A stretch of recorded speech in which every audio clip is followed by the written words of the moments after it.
Алматы облысы Ақсу ауданы Кенжа орта мектебінің 6 сынып оқушысы Нұрсұлтан Дана Болатқызы. Мағжан Жұмабаев сағындым. Абақтыда айдан күннен жанылдым, сарғайдым ғой сардаламды сағындым. Қарашығым құлынам деп зарлаған, алыстағы сорланамды сағындым. Жатқан үйім қабырғасы қаратас, жарық сәуле жылы күнге жаны қас.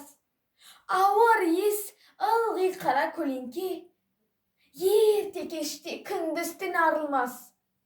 Тапал, салқын, тым қараңғы үңгір тар, есігімде мықты қара құлып бар. Кіп-кішкене терезелер темірлі, мұнда үйден естіле ме ащы зар?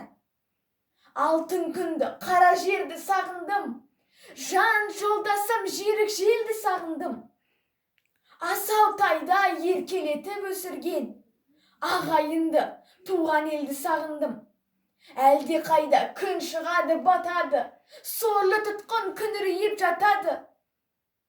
Қарар болсан терезеден темірлі, көздеп тұрған күзетшілер атады.